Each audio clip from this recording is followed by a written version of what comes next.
gente, então boa noite, né? Nós vamos então dar continuidade com o nosso seminário. Como a gente já vem apresentando, professor, a ideia desse seminário é o seguinte: a gente tem realizado ao longo dos anos cursos de formação muito voltados para a teoria marxista e com muitos aspectos que giram em torno mais especificamente do marxismo, né? Com mais conceitos mais ligados ao materialismo histórico e dialético, e a gente sentiu que, para além desses aspectos mais conceituais, era interessante que a gente focasse mais no caso Brasil, focasse mais na aplicação da teoria com a prática concreta vivida pelos nossos militantes, até porque não há teoria sem prática, né? E a gente está vivendo uma conjuntura muito difícil de ser compreendida, e mais do que nunca é necessário a gente revisitar os aspectos típicos, né, do nosso povo, para a gente conseguir ter uma clareza melhor até para a nossa atuação política, né? Então essa é a ideia desse seminário, né? E a ideia é que a gente repita ele, traga mais temas, foque em determinados aspectos que a gente não vai conseguir abordar nessa oportunidade.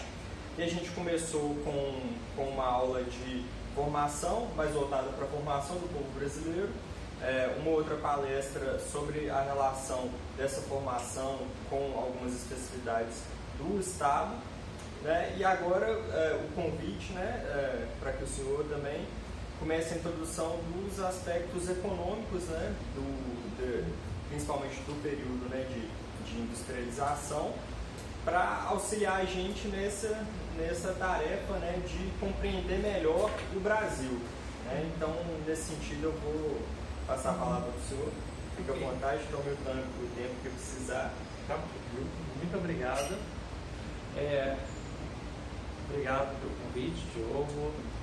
É um prazer estar aqui com vocês, falando sobre esse tema que eu acho que é um dos mais caros, assim, da disciplina que eu ministro, né, na UFMG, de História Econômica Brasileira, né, porque falar de nacional desenvolvimentismo, de certa forma, é falar das ideias, né, que estão por trás de um certo desenvolvimento autônomo que o Brasil tomou, né. Se a gente for datar, principalmente a partir de 1930, né, até a década de 70, 80 já é um momento, de 1980 já seria um momento de ruptura, né, desse pensamento de crise, desse pensamento de certa forma. E então, assim, ele é muito importante. Ele de certa forma, a Maria da Conceição Tavares, né, que é uma das expoentes teóricas, né, das ideias do nacional desenvolvimentismo, certa vez falou, e eu acho que ela falou de uma forma muito própria, né, de que, assim, o debate político brasileiro esteve centrado entre os teóricos do nacional desenvolvimentismo. De certa forma, eles ganharam o debate em relação ao que seria os teóricos mais conservadores, né, da linha mais que seria mainstream, a corrente principal da economia, né, que seria principalmente, se fosse destacar alguns autores, né, Eugênio Goudin, outro Bulhões, né, seriam os principais autores dessa corrente mais conservadora, né. E ela fala assim que é impressionante como que o debate estava vencido, né, porque mesmo que a gente viu nesse momento da história, né, às vezes até um político que ascendia, né, uma classe política que ascendia mais conservadora, ela mesmo assim ela adotava mal ou bem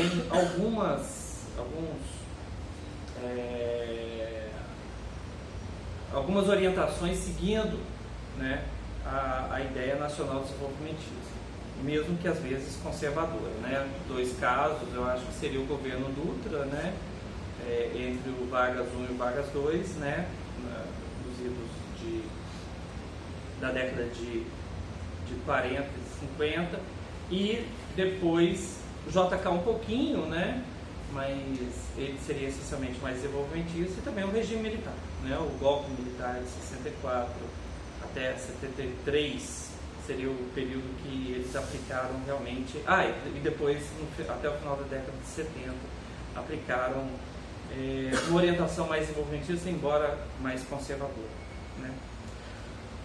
Bom,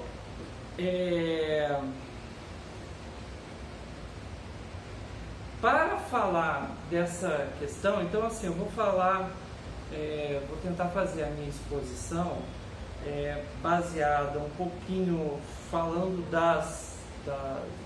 apresentando o que é o nacional desenvolvimentismo, né, essa ideia, pelo menos nas suas linhas mais gerais, né. Depois eu vou falar um pouquinho sobre o desenvolvimento brasileiro nesse período em que essa teoria hegemonizava, né? Mas falando en passant, né? E depois eu vou falar das críticas a essa teoria, né? Na sua versão principal. E depois até eu gostaria que tivesse a apresentação para mostrar alguns gráficos, seria interessante, sobre principalmente esse momento, o momento pós-nacional-desenvolvimentismo 1, né, que seria uma certa forma o período Lula-Dilma, seria uma retomada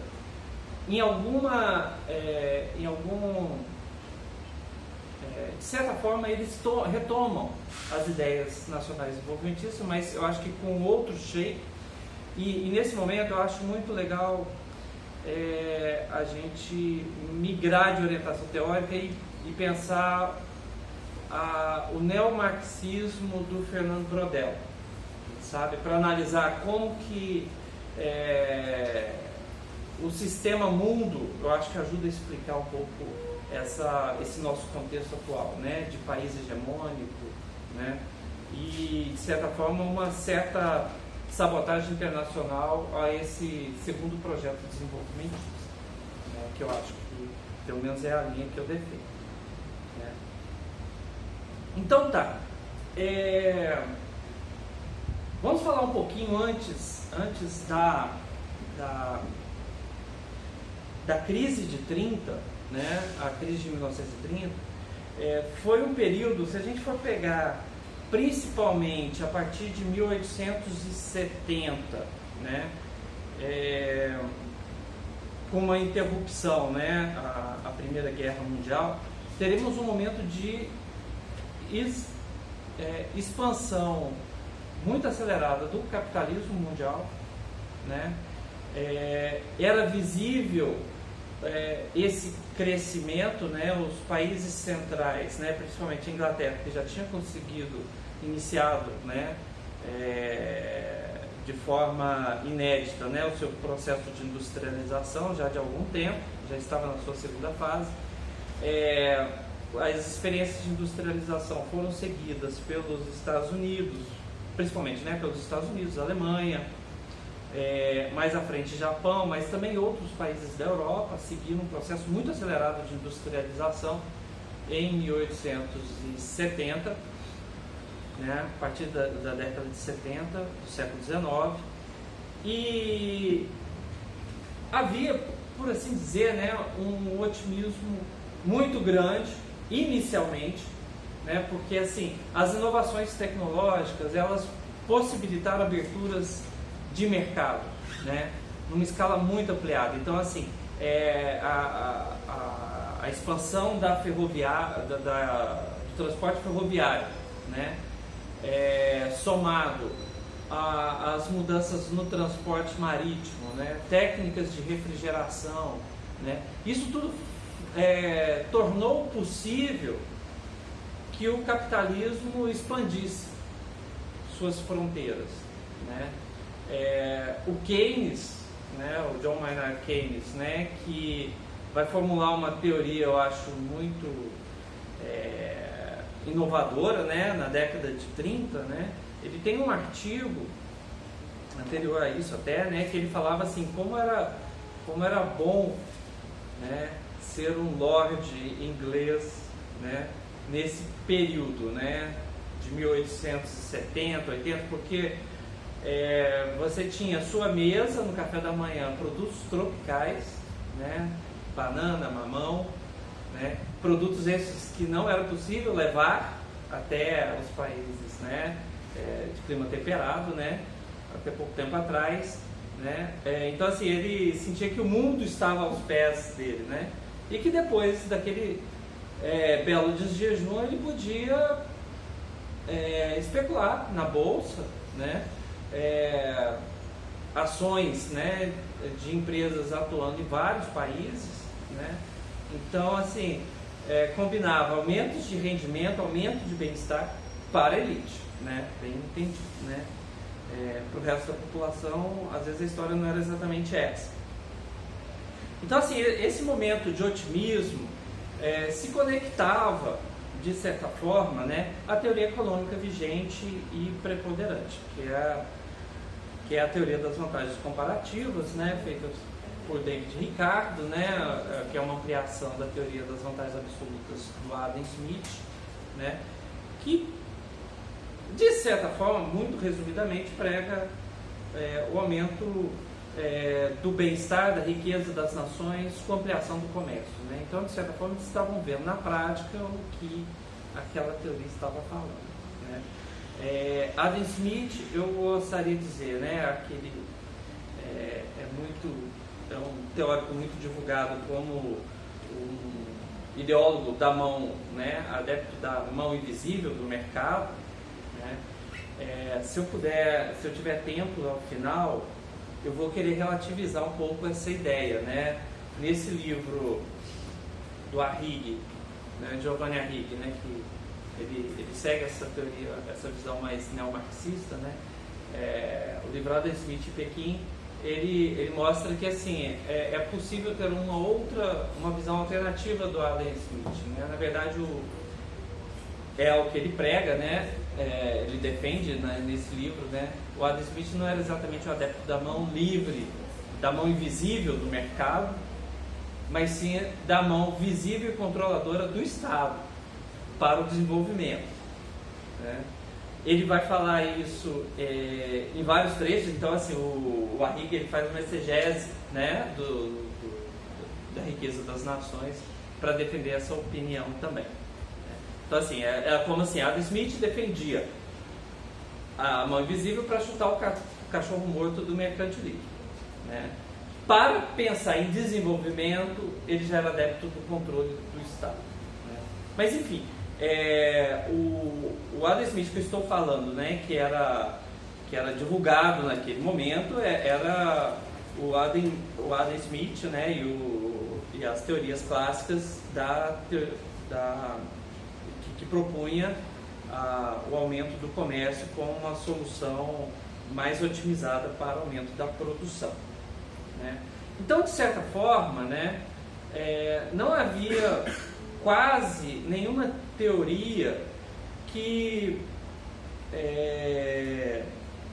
subsidiasse políticas públicas de intervenção, como por exemplo, né? Era assim, o que um país feito nosso, né, poderia fazer para ampliar sua riqueza liberar sua economia, né, e aceitar e estimular, né, da melhor forma possível aquela produção daqueles produtos que tivessem vantagens, né? Então, dentro do mercado mundial, né? E aqui é o mercado de commodities, né? Principalmente, né, temos alguns produtos em destaque, o charque, a borracha, um pouco posteriormente, mas principalmente o café, né? Também tem um certo duelo de ideias, né, anterior ao surgimento do nacional-desenvolvimentismo, que eram os metalistas e os papelistas, né? Só que essa discussão depois a gente poderia entrar, caso houvesse maior curiosidade posteriormente. Mas, enfim, havia um predomínio da teoria, da teoria liberal, da teoria clássica, né? Como a melhor forma de desenvolver a economia seria através do comércio, da ampliação, do incremento de mercado, né? Mas por essas vias, né? Será que é dominante, professor? Era em todos os países isso? Era. Assim, a questão... Os próprios Estados Unidos, que já tinha feito um processo de industrialização todo financiado pelo Estado, eles... Pois é interessante ver um autor coreano, o Chang, que é um autor de direita, é incrível isso, né? Mas ele tem um livro Chutando a Escada.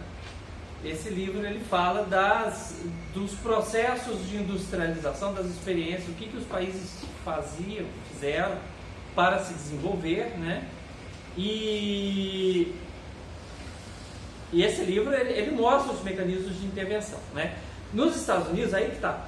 Os Estados Unidos aí começam a se industrializar tendo uma barreira um protecionismo da sua economia natural, que era o custo de transporte.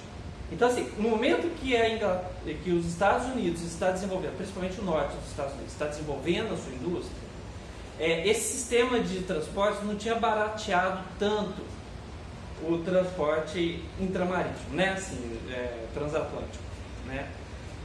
De modo tal que a indústria americana pôde crescer, norte-americana pôde crescer sem sofrer muita concorrência, como por exemplo da Inglaterra, que já tinha já estava há muito tempo, né, no seu processo de industrialização e tinha produtos muito competitivos, né? Mais à frente ele vai aumentar suas tributações, mas assim, como ideologia não existia, entendeu? É um defender uma economia, mas falando, né? Existe para o Chang esse descolamento entre a ideologia que você vende e a política que você de fato pratica. Isso nos Estados Unidos foi muito marcante, né? O seu processo de desenvolvimento foi muito decisivo, né? Espero retomar também mais à frente essa ideia. No Brasil, né, Visconde Cairu, né, várias pessoas, né, que pensavam política econômica, eles eram muito adeptos também da teoria clássica, né? Então, assim, o que melhor pode se fazer para a economia? Né? Abrir suas fronteiras, deixar comerciar, laissez-faire, né?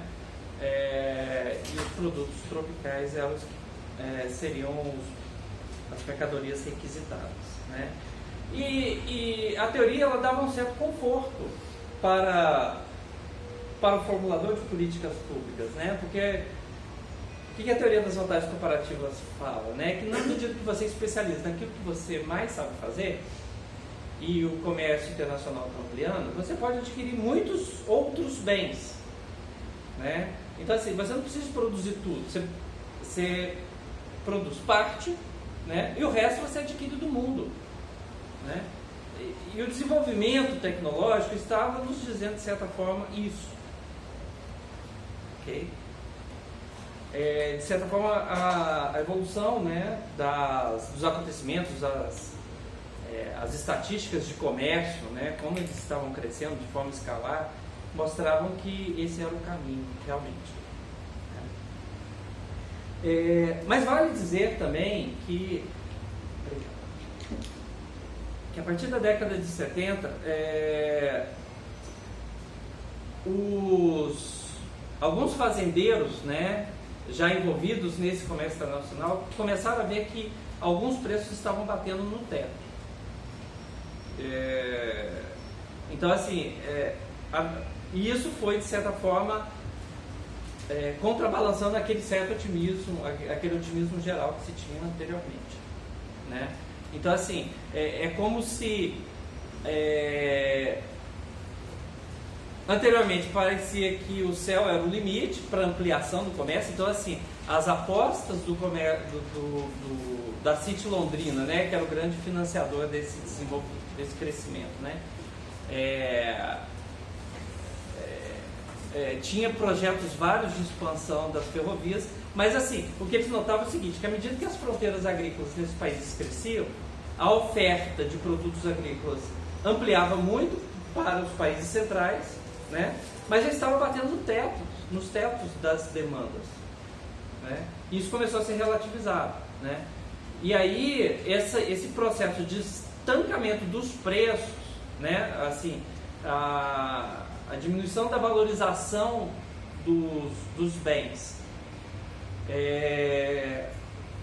de commodities, né? Bens primários de um lado e bens industriais do outro, que também é importante dizer que vários países se lançaram no processo de industrialização, então eles estavam começando a competir entre si, né? Antes tínhamos apenas a Inglaterra como oficina do mundo, podia produzir para todos, né?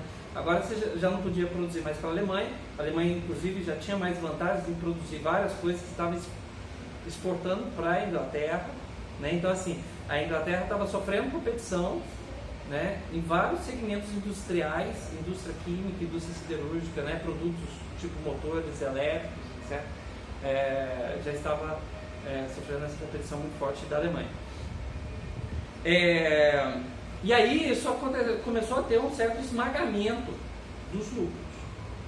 Porque, pensa, ampliação da produção, isso faz com que aumente o emprego e isso pode ser um fator de elevação de salários.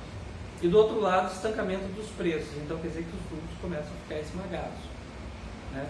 Então isso vai dar origem ao que se chama a Grande Depressão do século XIX, que seria de 1875 a 1895, seria mais ou menos 20 anos aí de crise, sabe? Como essa crise internacional se resolve, né? Essa crise internacional se resolve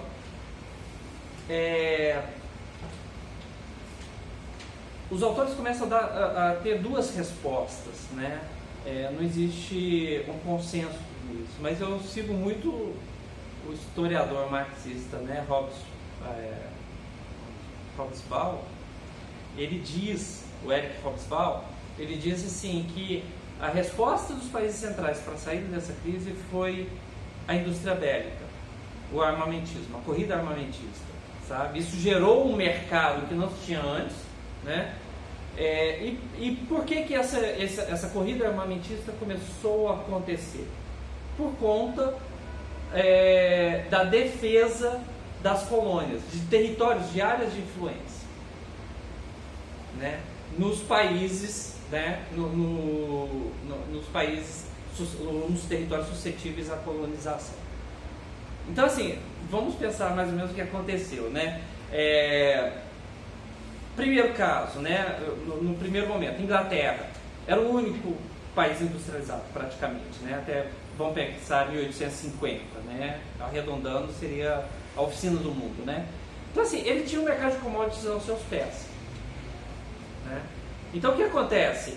A indústria, ela precisa de trabalhar continuamente. Então, você precisa de recorrer continuamente ao mercado de commodities. E ele tinha um mercado mundial a seus pés. Quando a Inglaterra, quando a Alemanha, quando os Estados Unidos, mais à frente o Japão, né? Bélgica, até de certa forma, a França, começam a se industrializar, todos os países começam a competir no mercado de commodities. Eles passam então, assim, antes era o chamado monopsônio, né? O único comprador, passa a ter vários compradores de bens, matérias-primas, né? E aí, isso gera um fator de constrangimento muito forte para uma indústria, para uma produção dita industrial, porque assim, a indústria precisa de trabalhar continuamente, noite e dia, né? Então você precisa de recorrer, ter matérias-primas noite e dia. Só que o que estava acontecendo com essa competição é que os mercados começaram a ficar voláteis, né? Então, do tipo assim, um comprador inglês vai chegar num país do tipo Brasil para comprar o café, e o café já tinha sido vendido para outro país, né? principalmente pensando questão energética também, muito complicado nesse ponto, né? Então, a ideia de se colonizar, de criar territórios cativos, né, áreas de domínio desses países, tem muito a ver com isso, com esse processo de industrialização concomitante, né? Então, assim, eu acho muito quase ingênua a avaliação de certos historiadores conservadores quando falam que o imperialismo foi algo estranho ao capitalismo, que foi um purismo, foi de alguns políticos, né, de alguns reis daquela época, né, que começaram a ver status na dominação de porções da África, né, domínio da América Latina. Mas não, eu acho que isso está muito interligado com a economia, né, com a dinâmica de industrialização acelerada, né. Bom, e o que acontece, né, essa competição vai levar ao primeiro conflito mundial, né, a Primeira Guerra Mundial, que vai gerar uma série de constrangimentos também para os países, né, na manutenção do seu mercado de commodities, né, porque os países centrais estavam em guerra, né, e mais à frente vamos ter o crack de 29, né, que vai por vários canais de transmissão, né, ele vai ocorrer nos Estados Unidos, mas vai repercutir mundialmente de uma forma muito profunda, o Brasil inclusive, né. E aí eu acho interessante, né, algumas coisas, até o Hobsbawm fala, né, assim, a formação de estoques de café, né, resultantes, né, de um lado, da ampliação da oferta, porque assim, produzir café era muito barato, porque, vamos pegar até 1800, né, e 88, você tinha mão de obra escrava, né, o Vale do Paraíba, ele usava mão de obra escrava, então assim, era uma mão de obra muito barata, né, então era fácil expandir, e o preço internacional do café fazia com que se gerasse lucros exorbitantes. Esses lucros eram canalizados para mais produção de café, né? Com o tempo isso foi chegando no teto, né? Mesmo que houvesse a mudança da mão de obra, né, para a mão de obra assalariada, mesmo assim ainda era muito vantajoso, né? Com o tempo isso começou a se formar os estoques, né? Eu acho que isso é muito já de conhecimento da literatura, né?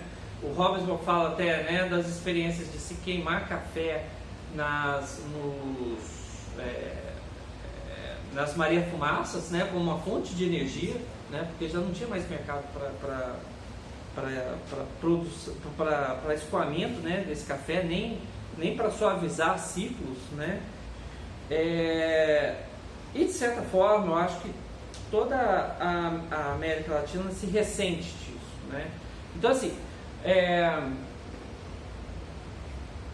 pode-se dizer então que esse novo pensamento, né, o nacional desenvolvimentismo, ele tem como uma das grandes mães, né, a crise de 30 e de toda a crise do pensamento clássico que se vai ter a partir daí, né?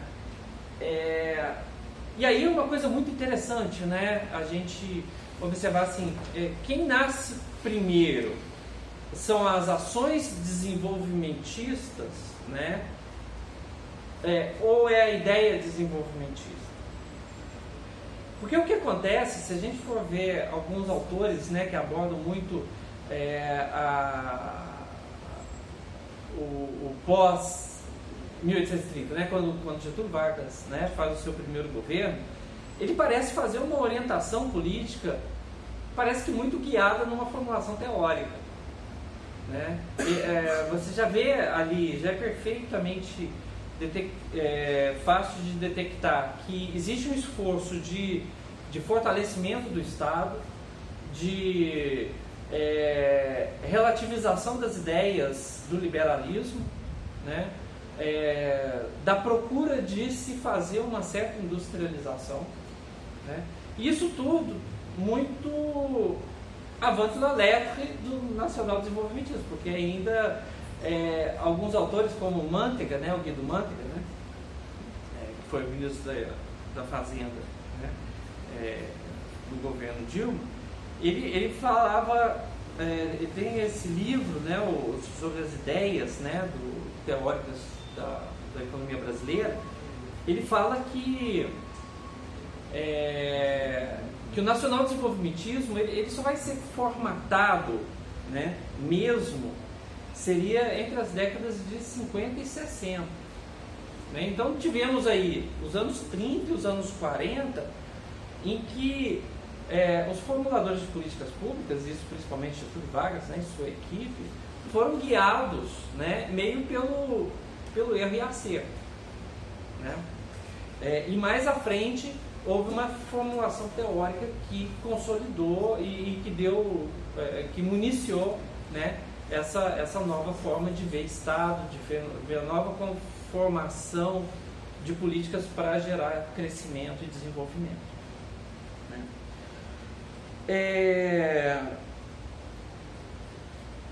Então, assim,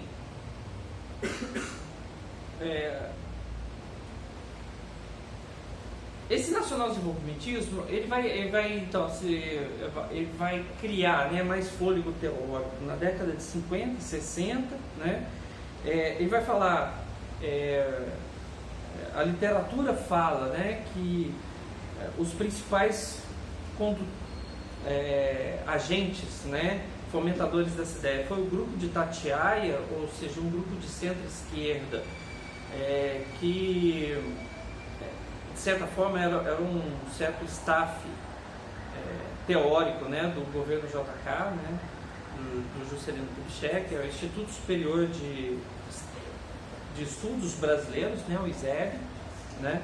De um lado vai ser o PCB também, que vai numa corrente mais marxista também dar a sua contribuição, né, e dali que vai ser fomentada a ideia nacional desenvolvimentista, né.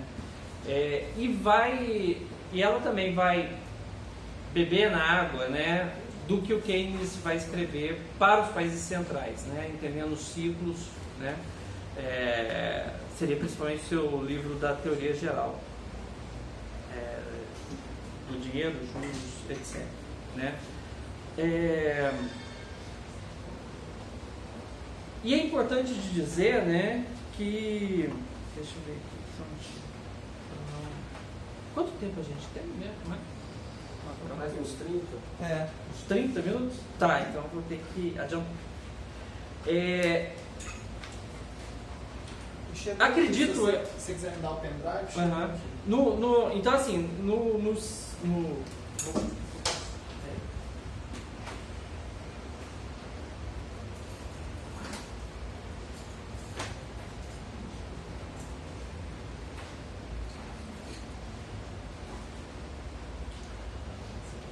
acho que está na raiz. Está com um nome diferente. Mas assim, no âmbito nacional é o ISEB e o PCB, né, o antigo PCB. E no âmbito da América Latina como um todo, né, o surgimento da CEPAL, né, a Comissão Econômica para a América Latina, vão ser de certa forma os principais formuladores, né, dessa nova teoria, né. É importante dizer, e aí eu vou tentar ser mais claro, o mais claro possível, porque assim, as ideias da CEPAL para contra-argumentar a ideia clássica, né, do livre desenvolvimento, né, então o que a CEPAL faz? Primeiro, ela critica a versão dominante, né, da economia liberal, né, E mais à frente, né, e tendo em vista, né, essa crítica, ela passa a propor novos rumos, né, para uma economia periférica que quer se desenvolver, né. Então, como por exemplo, né, pegar um autor que defendia essa linha central da economia liberal, né, que deveríamos ser apenas um produtor de produtos primários no contexto internacional, né. Ele diz o seguinte, né, esse seria um dos exemplos, seria o Paul Samuelson, né. Ele vai falar o seguinte, que se a gente for pegar dois tipos de países, né, os países que produzem produtos industrializados e um outro conjunto de países, que são os países primários exportadores, que vendem tipo café, né, borracha, qualquer produto primário, né, alimentos, né, ele diz que ao longo do tempo os países periféricos, né, esses países primários exportadores, vão ampliar a sua riqueza mais do que os países centrais. Por quê? Porque o bem industrial, o bem manufaturado, né, é um bem afeito às inovações tecnológicas, né? Então, assim, as inovações tecnológicas, elas conseguem diminuir o seu custo de produção e, com isso, serem vendáveis por menos... por valores menores ao longo do tempo. Então, assim, existe uma tendência à queda de preços de produtos industriais pelas suas inovações. Já o produto primário, ele depende de fatores naturais. E a inovação tecnológica, ela não contribui muito para isso. Então, quer dizer que os seus custos, eles se mantêm altos, né? Então, quer dizer que, ao longo do tempo, a relação entre países industriais e países primários exportadores seria de que os países primários exportadores iriam cada vez mais se enriquecer frente aos países centrais. Essa era a argumentação, né, dele, seguindo uma lógica econômica, né, coerente, inclusive, né, tendo a matriz teórica dele, né. Alguns textos do Hal Prebisch, né, da CEPAL, eles dão conta de fazer essa crítica. Falam assim, não, o que vai acontecer se mantiver essa relação, né, países primários exportadores continuam na sua tendência a produzir esses bens, né, e os países industriais enquanto industriais, vai ser justamente ao oposto que o Paul Samuelson falava, né. Os preços dos países, dos bens exportados pelos países periféricos tendem a cair, né, por 3 fatores, né. Tomara que eu seja claro em explicá-los, né. O primeiro, né, é que à medida que o mundo vai enriquecendo, à medida que o PIB mundial vai expandindo, né, é natural que os consumidores consumam mais bens industriais do que bens primários. Naquela lógica, assim, não é porque você enriqueceu que você vai almoçar 2 vezes. Você vai continuar almoçando uma vez. Agora, sim, o limite para uso fruto, né, de fazer,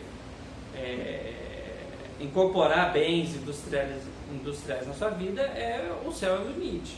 É muito limitado, né? Você não tem essa obstrução do estômago, né? E ainda tem outros problemas, que a inovação tecnológica muitas vezes entra economizando matéria-prima, né? Então, quer dizer, que à medida que... Então, segundo essa lógica do Prebisch, né, à medida que a economia vai se desenvolvendo, mundial, né, o PIB mundial vai crescendo, né, a demanda de produtos industriais vai aumentar, né, e isso vai fazer com que os seus preços se mantenham mais elevados, né, esses produtos se mantenham valorizados. Já os produtos primários exportadores, eles se mantêm em preços muito... tendem a ter uma limitação da demanda, e isso pode repercutir sobre preços, reduzindo. Tá ok? Então, essa é a primeira argumentação. A segunda argumentação, né? Os países centrais, eles tiveram uma dinâmica no seu processo de industrialização de incorporação de toda a sua mão de obra no processo industrializante, né, de crescimento de perfil industrial. Resultado disso, né, é que a taxa de desemprego é baixíssima, né, a mão de obra sindicalizada, né, isso faz com que nos preços dos produtos industriais os salários sejam muito determinantes, né, na sua composição, né, os seus, entre aspas, custos salariais, né, se mantém ao longo do tempo nos ciclos econômicos, porque assim a organização sindical faz com que os salários não caiam, né, desde que os sindicatos combativos, né, eles vão ter um efeito nessa manutenção de salários. O que acontece nos países periféricos, exportadores, né, de produtos primários, né?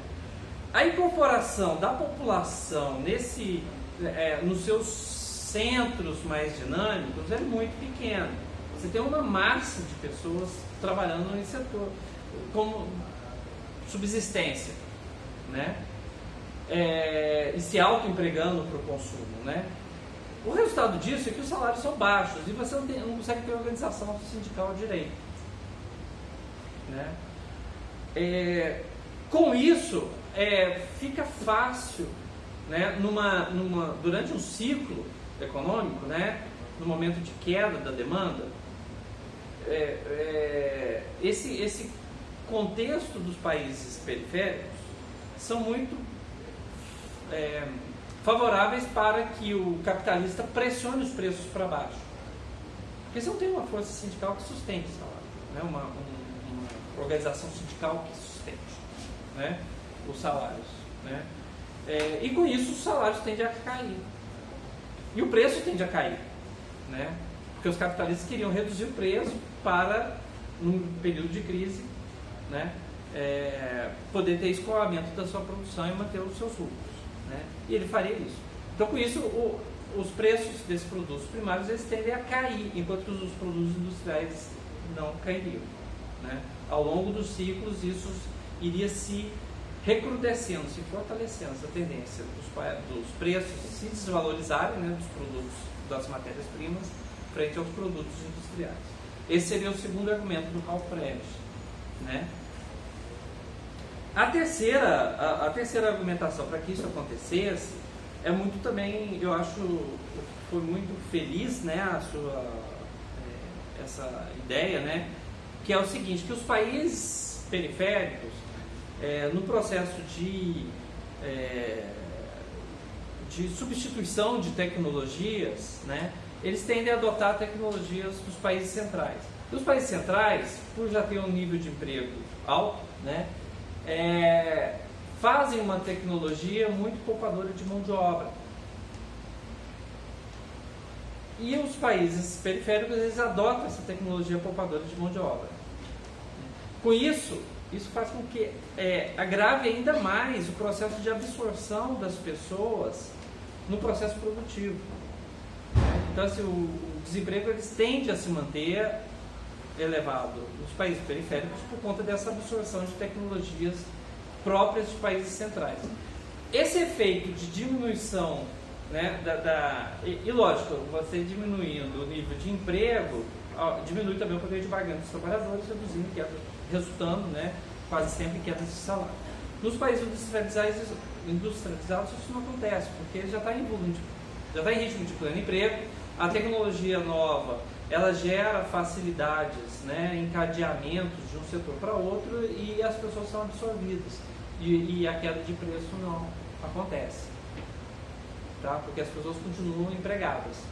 Então, assim, a adoção de novas tecnologias, de um lado, resulta em diminuição do emprego e quedas de salário, e do outro, mantém-se o nível de emprego, né? Mais um fator a reduzir preços, né, dos países periféricos, né? Então, assim, por essa argumentação, eu acho que esses seriam os principais elementos. A CEPAL é crítica, que os países periféricos sigam esse processo, né, a sua vocação econômica de se manter primários exportadores. E o que eles falavam? Assim, era preciso, então, qual que é a solução? Qual que é a nova alternativa, né, para isso? Seria, na visão deles, né, criar uma espécie de réplica do que são os países centrais, dentro dos países periféricos, né? Incorporar a indústria, que equivaleria a incorporar o centro dinâmico do capitalismo. Porque eles viram, né, que os países centrais eram o centro dinâmico do capitalismo, né? E de certa forma esses países periféricos eram meio que ditados, né, a sua orientação econômica, né, o seu ritmo, era ditado pelos ritmos dos países centrais. Então, trazendo a indústria para os países periféricos, né, para os ditos países periféricos, né, da América Latina, e é interessante dizer, né, que eles realmente forjam esses termos, né, países centrais, países periféricos. Então, assim, assumindo uma força, uma orientação industrializante, eles teriam condições de se autodeterminar, gerar o crescimento do emprego, se desenvolver, né, gerar um capitalismo mais robustecido, que ia incorporar a mão de obra, né, os trabalhadores, né, daquela economia, e eliminar assim, todos aqueles problemas de subuso, né, das capacidades produtivas do país. Então, assim, ele atingiria o desenvolvimento fazendo o que os países centrais, de certa forma, fizeram, industrializados. E é interessante dizer, sem uma preocupação inicial de competir externamente com o produto industrializado, certo? Essa que era a lógica, né? E como se industrializar? Aí eu acho que, de certa forma, né, o nacional desenvolvimentismo, quando vai sendo realmente constituído, né, ele vai dar balizas, né, para os governos que seguiam essa prática meio órfãos de teoria, né? Como, por exemplo, o Vargas, né? E não é à toa que o Vargas vai incorporar técnicos da CEPAL para o seu segundo governo, né? O governo Vargas, né? De 51 a 54, ele tem equipes da CEPAL dentro do seu governo. E o que eles vão propor, né? É que é preciso, então assim, como o laissez-faire não vai gerar industrialização, como assim, a mão livre do mercado não vai gerar industrialização, é preciso que se faça por força própria. E o agente autônomo para desenvolver isso é o Estado, né? Então o Estado precisa, ele vai ter vários papéis nesse processo de gerar a indústria para cá, né? Ele vai ser um agente direto na produção, o que vale dizer, ele vai às vezes construir empresas mesmo, né? Vai gerar estatais, vai alocar de recursos, vai induzir investimento para que os capitalistas que quisessem, né, entrassem também na proposta industrializante. O Estado também vai ser promotor da criação da infraestrutura, né, a geração de externalidades positivas, né, de fatores que vão baratear a industrialização aqui, né, de uma forma geral, e promover políticas monetárias e fiscais orientadas para tanto. Aí também, né, fazer a reforma agrária, né, porque o processo, a economia orientada para exportação, ela gerou um processo muito anacrônico, né, ruim, de processo de concentração de terras, né, nos grandes potentados exportadores, né, e a reforma agrária, ela seria uma forma de trazer o capitalismo para o campo também, né. A reforma agrária não é exatamente comunista, né, ele é trazer uma outra lógica capitalista, se bem que mais distributivista, né, que geraria uma diminuição até do custo salarial, porque isso é uma ampliação da oferta de bens alimentícios, né, teria várias vantagens para um país que está se industrializando. Uma outra coisa que é importante dizer, né, assim, o nacional-desenvolvimentismo, ele tem uma ideia nacionalista Mas não é um nacionalismo tão radical, porque se a gente for pensar, né, ele pensava como, por exemplo, assim, que o capital internacional ele poderia ser aceito dentro da sua economia se ele viesse para alterar essa lógica de país agrário exportador para um país industrial. Então, assim, numa lógica, né, no processo de industrialização conduzido pelo Estado, o capital externo ele poderia ombrear-se, né, com os agentes nacionais para fazer essa proposta, né? Ele só não poderia investir, né, nos setores que não são orientados que não seguem essa orientação industrializante, né? Ou se não entrar também no setor energético, estratégico, de transporte, isso tudo diria respeito mais à segurança nacional e não seria tão bem-vindo o capital internacional, né? Então, assim, o investimento direto externo, ele é olhado com bons olhos nessa lógica, né?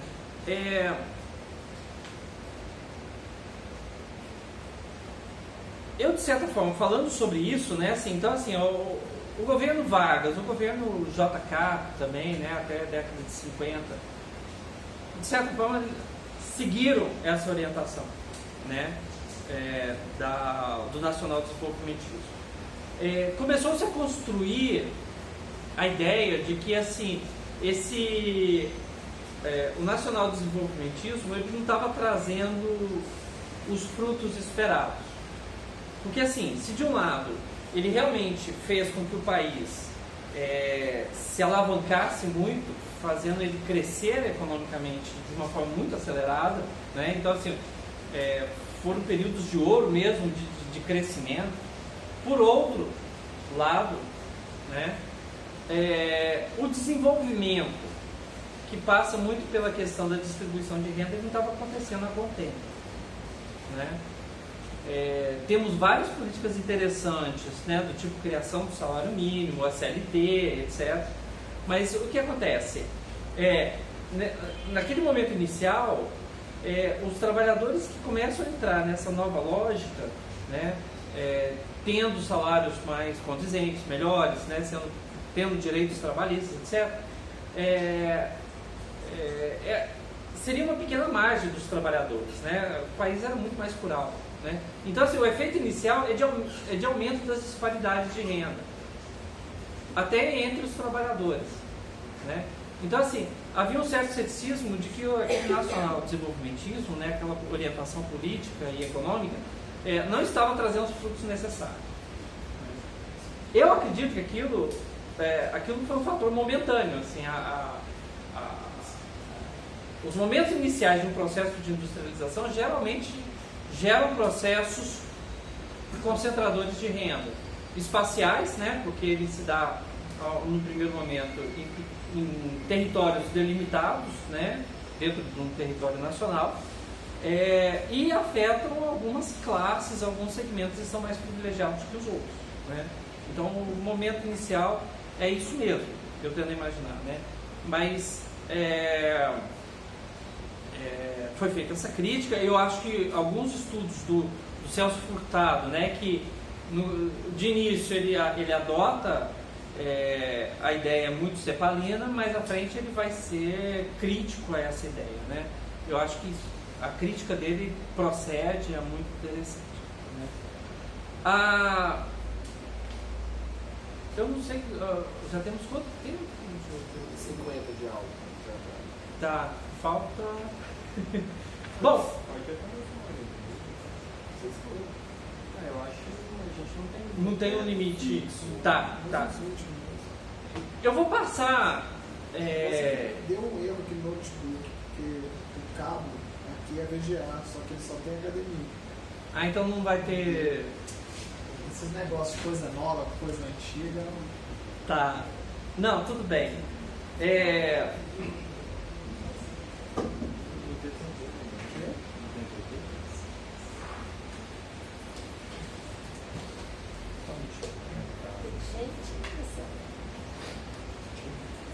Bom, eu acho que seria interessante eu acho que pode ficar para uma outra ocasião, né? Mostrar tinha uns gráficos para mostrar sobre essa período mais recente, como ele impactou no mercado de trabalho, na economia de uma forma geral, mas assim, tentando não ser mais prolixo agora, né? Tivemos, né?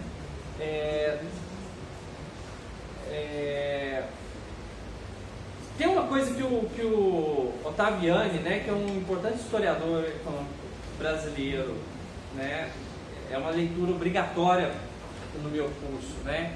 Ele fala, e isso diz muito respeito a nós, sabe? Eu acho que a FACE, a Faculdade de Economia da UFMG, ela viveu esse momento, porque de uma forma assim ela foi quase protagonista, foi muitas vezes protagonista dos acontecimentos da década de 60, 70, mas assim, o que aconteceu na década de 60? O nacional-desenvolvimentismo, ele começou a gerar os seus frutos, né? Então assim, aquela relativa ineficácia em gerar o desenvolvimento, a geração de melhores condições de vida para os mais, né, para os menos favorecidos, isso tudo começou, de certa forma, a relativizar. Então, assim, houve um processo de urbanização fenomenal no Brasil, né? Isso vamos pegar principalmente entre as décadas de 40 e 50, mas entra um ponto em que, veja bem, né, a CEPAL, ela tinha um diagnóstico muito econômico, ela era um pouco, como eu diria, ingênua em fazer uma leitura de que processos políticos aquilo poderia gerar, né? E o que aconteceu na década de 50 e 60 é que aquela quase um consenso político de que o país devia ser guiado daquele jeito começou a quebrar, a se esfacelar, né? Porque ali a gente tinha os industriais, né? A massa de proletários que estava sendo incorporada nesse processo de industrialização acelerada, né? E uma classe média, né? Que também estava se robustecendo, crescendo em número nas principais cidades do país, né? O Ottaviani fala de um processo, de um receio da classe média que estava tendo naquele momento, né? Isso principalmente no início da década de 60, que é um receio da proletarização, né? Mais à frente o Gessé Souza, né, vai falar muito disso, né, naquele livro da Lava Jato, da escravidão à Lava Jato, né? Ele vai falar disso, vai retomar esse ponto que o Ottaviani, eu acho que disse muito bem, né? A classe média, ela começou, porque, veja bem, a classe média, o nome já diz, né, ela tem umas condições de vida mais favoráveis do que, né, a classe trabalhadora, né? Mas ela não tem nenhuma propriedade, né? A sua distinção social não se dá pela propriedade, assim pelas suas funções, pela sua profissão, né? E eles tendem a ver que isso é muito lábil, isso pode ser quebrado, do tipo assim, se você tem um governo que aumente muito o salário mínimo, essa diferenciação social entre os trabalhadores e a classe média, ela vai se atenuando, né? Então, assim, na medida que você tem melhoras, né, nas condições de vida dos trabalhadores, né, a classe média perde o status de classe média, né? Seria uma classe que ia, na concepção dele, se afundar nas condições dos trabalhadores, que está se ampliando, né? Então, isso gerou atritos que quebrou aquele consenso quanto às as linhas gerais de condução das economias, da economia e da política, né? No Brasil, isso foi particularmente visível com o governo Janot, né? Quando ele faz as reformas de base, né? Propõe as reformas de base, né? Que é no sentido de acentuar a difusão, né? Das benesses da industrialização. Para os segmentos mais populares, existe todos aqueles fenômenos, né, que a gente estuda na história brasileira, né, da marcha da família com Deus, etc., que vai resultar na crise, no golpe de 64, né, na instabilidade e no golpe.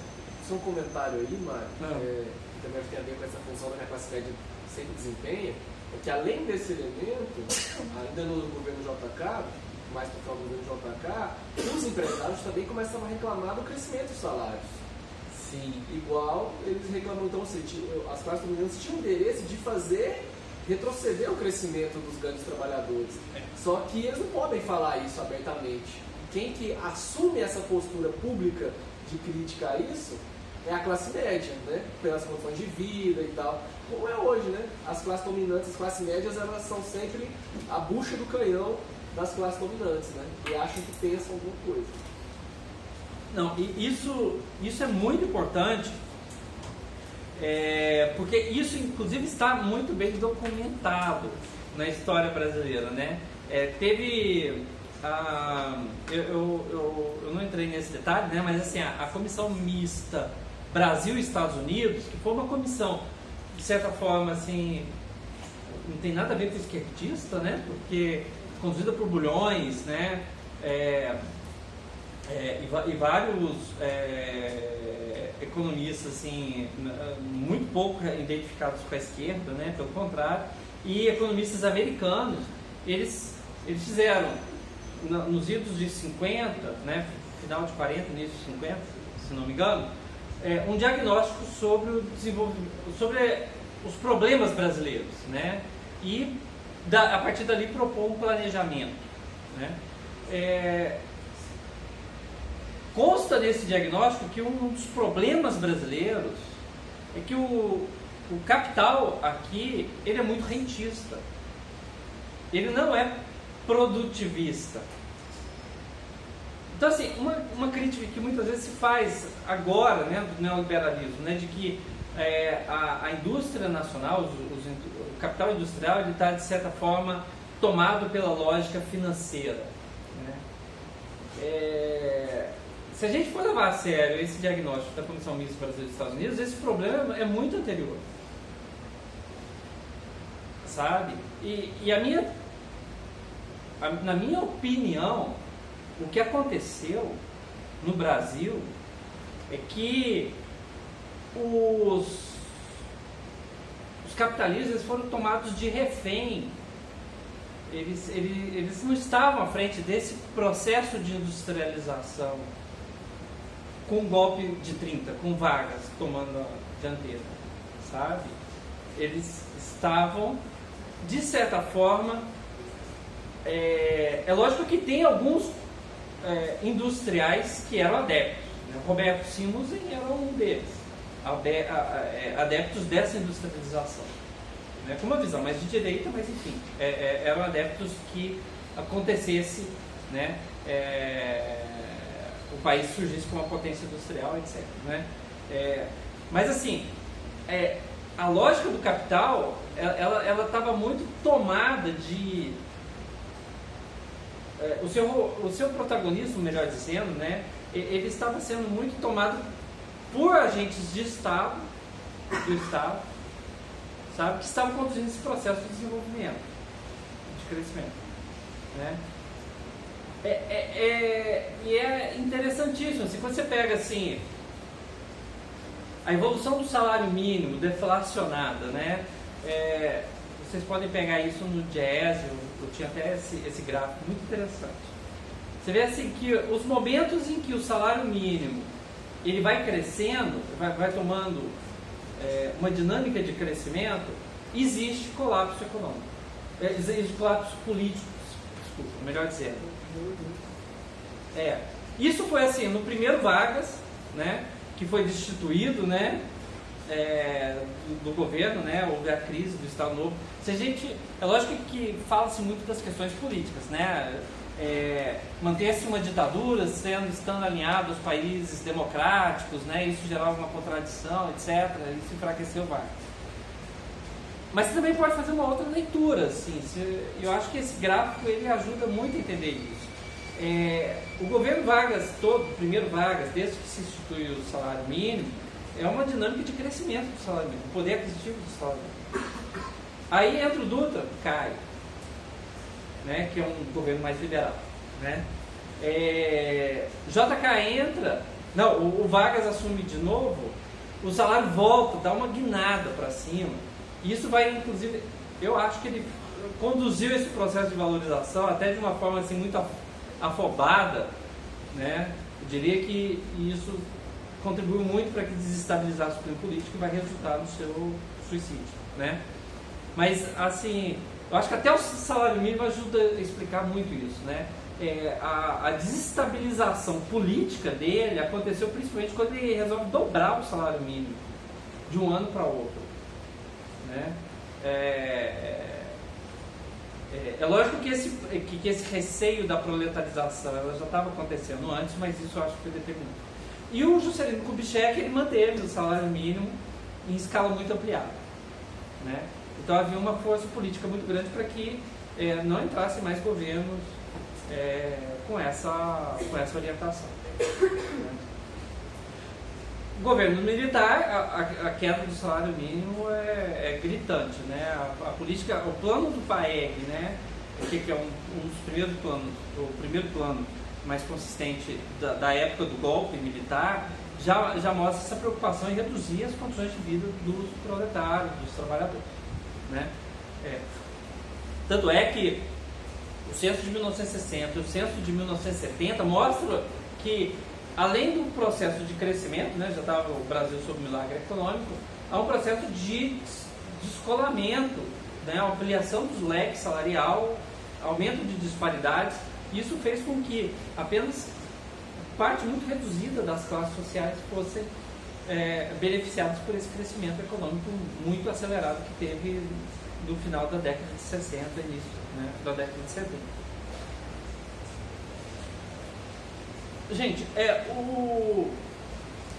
dando um grande salto, né, assim, eu acho que daria espaço para mais uma outra aula desse tamanho, seria explicar como que a crise dos países centrais, a crise do centro hegemônico do capitalismo, ele vai reverberar, né, sobre os outros países, o Brasil, né, gerar um processo de endividamento, né, da década de 70 e mais à frente uma crise de endividamento com a política de ampliação dos juros. Aí o país entra, né, a sua dívida externa amplia-se enormemente e aí toda a energia que o Estado tinha de se industrializar se aniquila, né? E aí a gente entra na década perdida e na década de 90, que foram períodos realmente de baixo crescimento, né? Agora, tá, né, assim, eu vou só falar algumas coisas sobre o governo Lula e a Dilma, porque assim, eu fico meio irrequieto quando alguns analistas falam que esse período gerou um novo fordismo, uma nova retomada daquilo que havia da época do Getúlio Vargas e JK, sabe? É como se fosse um revival, né? O período de crescimento econômico do governo Dilma e do governo Lula.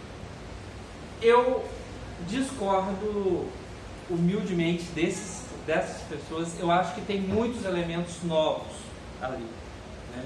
Nesse crescimento econômico, né? Tem a ver com uma nova orientação política sul-sul, né? Não é à toa que os planos de aumentar o comércio com os Estados Unidos, que estava em voga no FHC, né? Seria a ALCA, né? Uma criação de área de livre comércio das Américas, ela é engavetada, né? Várias outras políticas nesse sentido, estreitamento dos laços dos Estados Unidos, com os Estados Unidos, com os países do Norte, são postos, né, à margem, e se procura estreitar os laços sul-sul, né, com a África, com a China.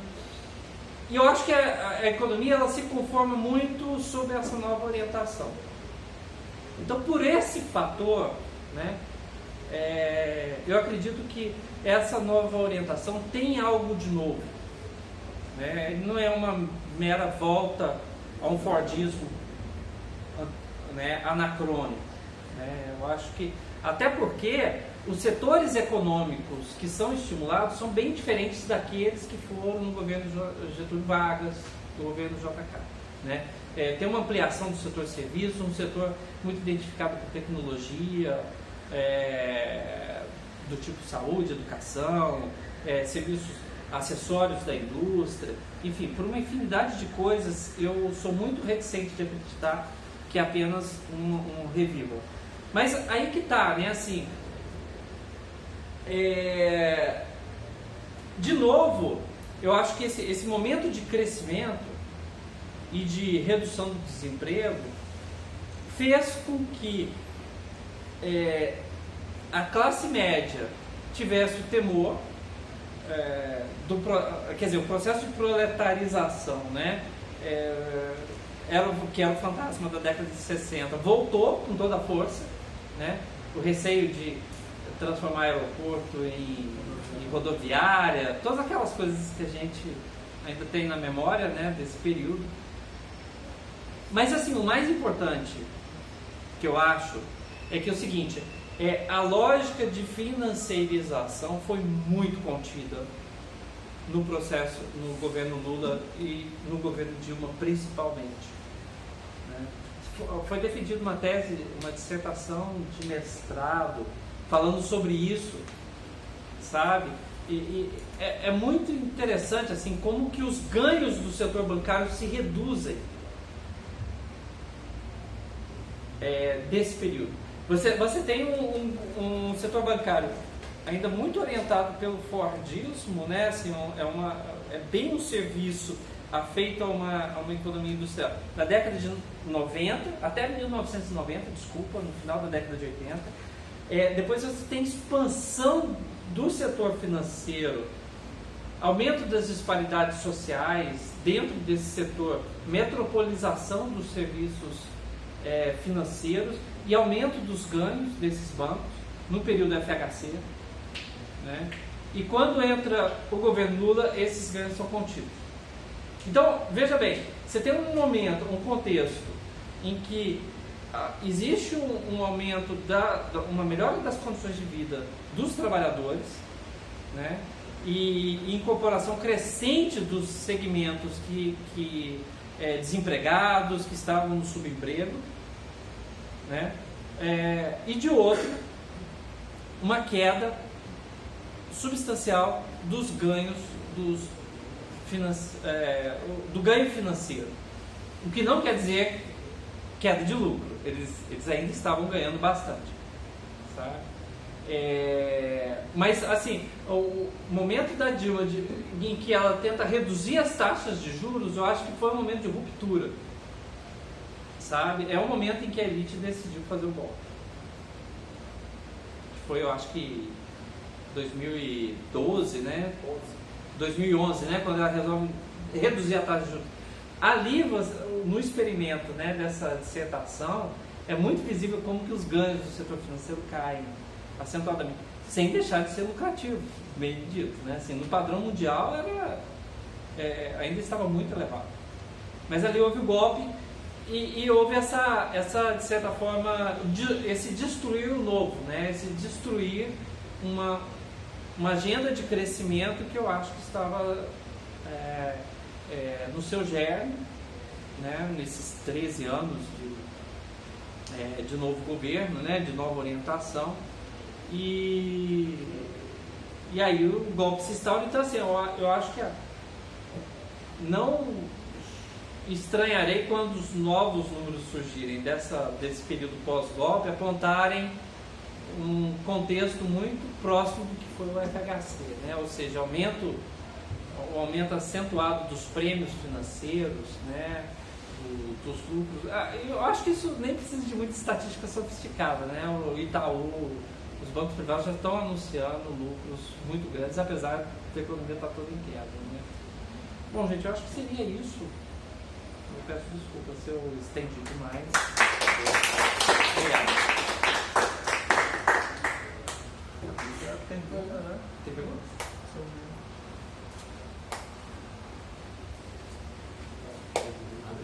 Alguém tem, gente, pergunta, poder fazer, colocação?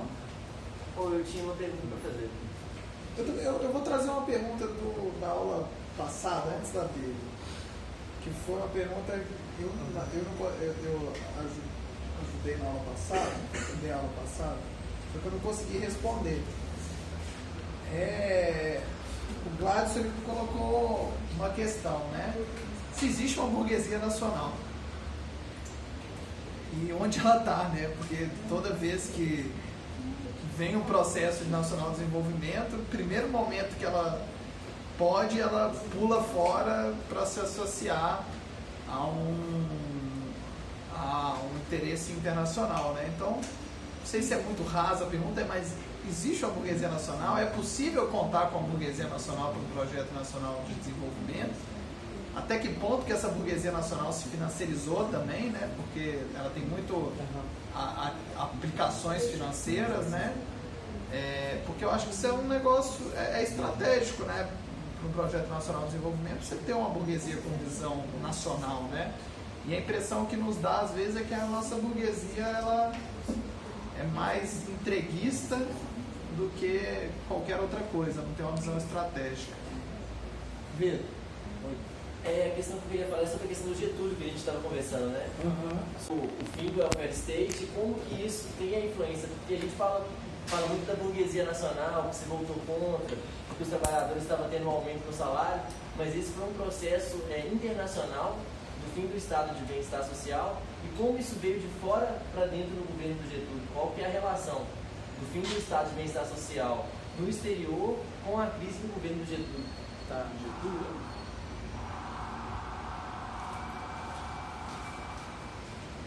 Foi o fim do período do Rodrigo. Tá. Essas duas, né? Pergunta? Ou vai... Só fazer um comentário, não vou perguntar nada não, mas só queria, na verdade, agradecer o Mário, porque ele, quando a gente está de dentro, a gente dá um valor, né, muito grande para as coisas. O Mário, ele conseguiu aqui numa aula de pouco mais de uma hora, além de tudo que ele falou, ele explicou vamos dizer assim, o núcleo do pensamento na área da economia que foi produzido na América Latina, que é reconhecido no mundo inteiro como o maior pensamento que brotou de teoria econômica de um país da região periférica, né? Que é essa explicação que ele deu de por que ao contrário do que diziam-se os economistas conservadores, um país que produz só produto agrícola não vai se dar bem. Ao longo prazo ele vai se dar mal. E isso foi muitíssimo importante, e até hoje que na verdade até hoje nós lidamos com essa batalha, se tem ou se não tem que industrializar, para onde que o Brasil tem que ir. Esse raciocínio é uma coisa muito importante, então eu só queria registrar isso, que essa aula aqui talvez foi a primeira vez que eu acho que já vi num curso de formação nosso, né, a gente ter tido essa oportunidade de explicar para a nossa militância uma coisa tão importante que é, dentro da história do pensamento econômico e social brasileiro, o que foi produzido lá originalmente pelos textos do Raul Prebisch. Beleza. E é interessante, bom, deixa eu só fazer um adendo, né? Eu encontrei um artigo que me surpreendeu bastante, assim, um artigo que faz uma exegese assim, dos textos do Raul Prebisch. Ele fala o seguinte, que o plano da CEPAL era pouco conhecido ainda. Assim, a gente conhece uma parte dele. É essa parte que o Guido Mantega trata e que eu quis colocar aqui para vocês, né? Mas alguns outros textos do Raul Prebisch, ele fala o seguinte, que o desenvolvimento da América Latina ele deveria acontecer em 3 etapas. A primeira etapa é essa, se industrializar, fazendo um processo substitutivo de importação. Então, assim, nós não vamos pegar mais produtos industriais, né? Ou vamos pegar de uma forma estudada, de forma tal a incorporar a indústria aqui, né? E aí tem um texto ótimo da Maria Conceição Tavares sobre o processo de substituição, da substituição de importações ao capitalismo financeiro.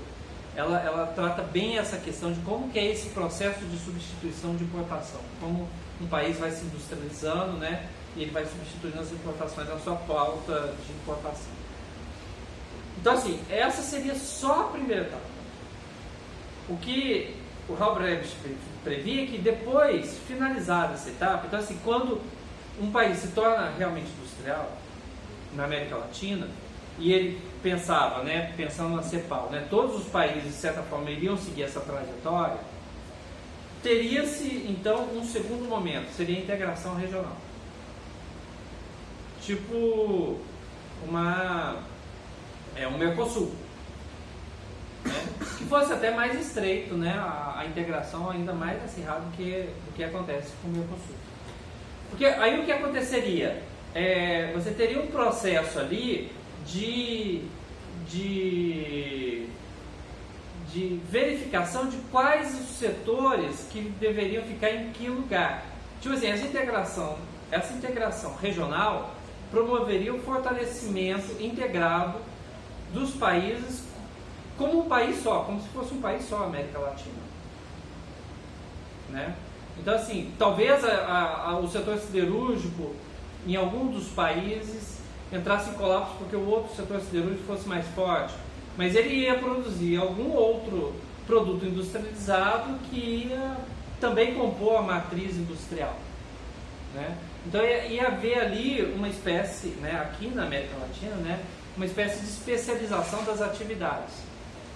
E aí, quando esse país estivesse todo integrado e todo na sua industrialização, né, então assim, a Argentina desenvolvesse um segmento industrial, o Brasil outro e outro, e tudo de forma tal que fosse complementar, aí sim a América Latina ia se abrir para o mundo, sabe? Então ele tem esse processo também sucessivo que eu acho que meio que se perdeu na história. A gente não ouve muito falar dessas outras etapas, né? Mas assim, muito seguindo essa nova lógica, né? Uma lógica totalmente nova, né? E realmente foi a questão muito original, né, que aconteceu aqui. Agora sobre essas outras questões, né? Eu queria seu nome mesmo? Aula, Rafael. Rafael. Não tem problema. Rafael, burguesia nacional. Dá uma aula essa pergunta. Né? Dá. Porque o que acontece? Eu acho que o Arrighi, embora ele não tenha se proposto a explicar isso, ele dá muitos elementos interessantes para mostrar qual é o comportamento das elites à medida que as dinâmicas econômicas vão acontecendo. Porque ele diz assim, como por exemplo, no capitalismo mundial, na medida assim, o capitalismo mundial passou por vários ciclos, né? Primeiro, ele foi hegemonizado por Gênova, né? na criação, né? No descobrimento do Novo Mundo, etc. Né? Gênova é que concentrou a riqueza do Novo Mundo, que depois gerou-se um novo ciclo, que foi com o ciclo holandês, né? Depois tivemos, né, no século XVIII para XIX, o ciclo industrial da Inglaterra, e depois, mais à frente, né, Inglaterra cedeu espaço para os Estados Unidos, né? Nesse processo de transição, de deslocamento do centro dinâmico, né, e hegemônico, as elites para trás, que ficam no ciclo anterior, não se empobrecem. Os trabalhadores se empobrecem, porque há uma desmaterialização daquele ciclo que está em queda, né? Então, assim, há uma diminuição do que se entende, né, nível de emprego. Mas o capitalista daquele ciclo em decadência entra como sócio do capitalismo novo, sabe? Então, assim, por isso que aí ele até recorre a Pirene, né? que é um historiador antigo, que vai dizer o seguinte, que as grandes cidades europeias, elas nunca conheceram momentos realmente de decadência. Aquelas que tiveram algum auge, elas se mantiveram, de alguma forma, como que aposentadas, rentistas desses novos ciclos. Então, assim, a elite de Gênova ganhou muito com o crescimento da Holanda. Não aqueles trabalhadores envolvidos no ciclo comercial deles. Né? Esses ficaram realmente a ver navios. Né? Agora, a elite, ela investiu na Holanda. E a Holanda, ela cria um sistema de bolsa de valores, né, para garantir a renda desses novos sócios. Então, a burguesia vai se associando às elites, sabe? De forma tal que existe esse distanciamento entre os trabalhadores e o que acontece com a elite. A burguesia nacional brasileira, eu acho que ela é o seguinte, ela não conheceu um período hegemônico, né? O Brasil ainda nunca foi país hegemônico até agora, né? Mas ela tem essa racionalidade de se associar. Ela não quer saber o que vai acontecer aqui com o Brasil. Ela quer manter os seus lucros, né? E aí ela se associa, né? É muito fácil ela se associar a cumprir as vontades, né, de um país hegemônico seguindo essa lógica. Tipo assim, o país vai mal, mas eu vou bem. Então, assim, realmente, assim, qual capitalista que está destoando o seu discurso do golpe? Eu tenho dificuldade, eu não consigo imaginar algum membro da burguesia muito crítico à condução da economia pós-golpe de 2016. Que é a reforma trabalhista. Não existe uma voz. Eles estão quietos. Até onde eu pude entender. Você está falando, está me remetendo muito à própria lei da terceirização, né? Essa tendência de cada vez mais terceirizar a atividade fim, né?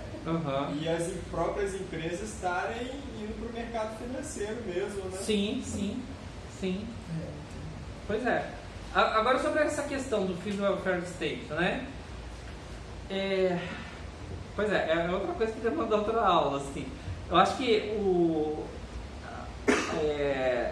na verdade, o século XX ele foi pródigo em gerar tipos de estados de bem-estar, né? Tem o estado de bem-estar alemão, né? Mas eu acho que providencial do trabalhador, né? Que é diferente do estado do bem-estar anglo-saxão, né? Da Inglaterra e dos Estados Unidos, que é tipo assim, o estado do bem-estar dos losers, né? Tipo assim, ficou desempregado e você recorre ao seguro-desemprego, né? Então, assim, para você recorrer a esse benefício, você precisa de estar numa condição muito ruim, né? Você é perdedor do processo, né? Enfim, você perdeu no jogo econômico, né? Você tem um outro estado de bem-estar muito diferente, que é o dos países nórdicos, né? Da Dinamarca, etc. Eu não consigo... Eu acho que, sendo eles diferentes, né? Eles também tiveram dinâmicas diferentes. Né? Então, assim, eu acho que o Hobsbawm, né, o historiador, ele naquele livro Breve Século XX, né, A Era dos Extremos, Breve Século XX, acho que é isso o nome, né? Eu acho que ele escreveu lá nos idos de 94, ele estava muito pessimista quanto à sorte dessas economias que eram geridas pelo estado do bem-estar, sabe? Ele tinha a seguinte ideia, de que assim, os países capitalistas aceitaram a social-democracia para não entrarem, para os seus trabalhadores não serem seduzidos pelo comunismo e pelo socialismo, né? Então assim, para não entrar no eixo dos países soviéticos, né? Eles aceitaram a social-democracia. Como o bloco soviético entrou em colapso em 91, não tinha mais por que esses países serem sociais-democratas e a social-democracia entraria em xeque, né? Mas o que se viu depois disso é que alguns países, alguns sim entraram, o seu estado de bem-estar entraram muito em decadência, outros não. Né? Os países nórdicos, pelo menos, parece que não há muitos. O que existe é assim, eu acho que existe alguns ciclos, né? Mas existe uma concordância até da direita e da esquerda desses países de não se destruir aquele estado de bem-estar social. Né? Então, assim, eu vejo com muito ceticismo essa tendência à queda da social-democracia, do colapso da social-democracia e do estado de bem-estar social, sabe? Eu acho que isso é algo que assumiu dinâmicas variadas e não está estabelecido assim, para assumirmos um certo crescimento, temos que abrir mão da social-democracia. Não vejo dessa forma. Pelo menos é a minha visão de entender. E eu arrisco dizer que eu acho que a China deve estar construindo um outro modelo de social-democracia muito diferente desses outros. Né? Eu tenho lido algumas coisas da China, porque assim, você vê que eles são muito preocupados com o nível de emprego, né? Com a manutenção do nível de emprego. Então, assim, é aquela ideia de que salários muito baixos, etc. O Arrighi, ele refuta muito essa ideia. Ele acha o seguinte, que existe uma limitação de salários nos staffs, nos cargos mais elevados. E que há uma tendência, uma preocupação de se manter salários mais condizentes e ampliando nos segmentos mais baixos. Na China. Então, assim, eu arrisco dizer que está saindo uma nova gestão econômica. Não sei se social-democracia ou estado de bem-estar social seria uma palavra muito forçosa, mas acho que sim. Professor, só um adendo nisso, porque assim, principalmente no processo americano, a gente viu que a burguesia ela surfou no aumento da produção industrial, ganhando ganhos reais e podendo estar possibilitando o estado de bem-estar social, que é o que acontece na China, tem a demanda, você consegue estar expandindo, está tendo ganho real. Só que como manter o ganho real para o trabalhador quando acabar o ganho real para a empresa, para a burguesia? Porque o que se viu no mundo é que a burguesia não aceitou ceder parte do lucro dela para o trabalhador. E aí quando se acaba a demanda, aí ou vai ser o trabalhador ou o burguês. Como a China pode sair disso? Pois é, mas aí é que tá, né? Assim, tem uma historiadora, infelizmente morreu recentemente, a Beverly Silver, que é inclusive do núcleo de estudos, né, do Giovanni Arrighi. Ela fala o seguinte, que essa ideia da crise do mundo do trabalho que se teve, né, na década de 70, 80 e diante, né, que é estudada muito, né, por cientistas sociais, né, Klaus Hoff, David Harvey, etc. Conta apenas uma parte da história. Porque assim, a Beverly Silver falou assim, o que aconteceu nos Estados Unidos não é o que está acontecendo no mundo inteiro. Sabe? Só que pelas universidades, né, por esses grandes intelectuais estarem nos Estados Unidos, eles tentaram o que eles viram meio que repercutiu na escala nacional, mundial, como se fosse algo que estivesse acontecendo em todo lugar. Essa crise. A crise do trabalho aconteceu nos Estados Unidos. Detroit é aquilo. É uma cidade fantasma hoje. Né? Mas isso se deve, isso é a minha visão, tá? E o Arrighi, eu acho que é muito pelas leituras do Arrighi e de outros autores, né? O que está acontecendo nos Estados Unidos é isso que aconteceu tempos atrás com Gênova, com a Holanda e depois com a Inglaterra, né? Há um descolamento da elite com a dinâmica da classe trabalhadora, né? A classe trabalhadora entra em crise e o Wall Street vai muito bem, obrigado. Né? O Ash Green, né, que acho que é um dos importantes teóricos, né, assim, dos Estados Unidos, ele tem livros interessantes sobre a crise de 2008, né, essa crise internacional, 2007, 2008. Ele fala assim, poxa, os Estados Unidos têm condições de retomar, né, a sua hegemonia.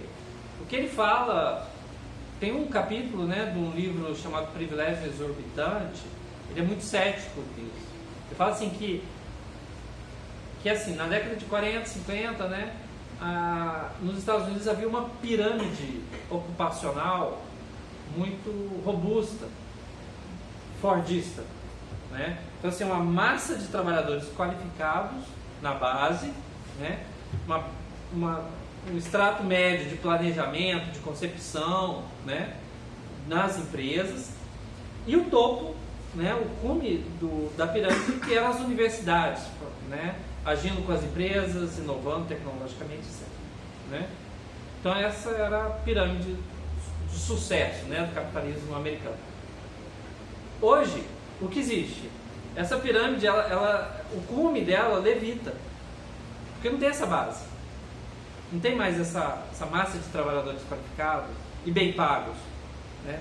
O que existe é uma massa de trabalhadores desenvolvendo empregos gordurosos, que ele chama, né? Com referências ao crescimento de McDonald's e um tanto de segmentos do setor de serviços, que não gera dinamismo econômico. Né? Eles são setores de apoio, mas não são exatamente. Então, assim, trabalhadores que estavam antes na GM, Ford, etc., cadê eles? Não existem essas empresas lá como existiam antes. Né? Então, existe um grande segmento de trabalhadores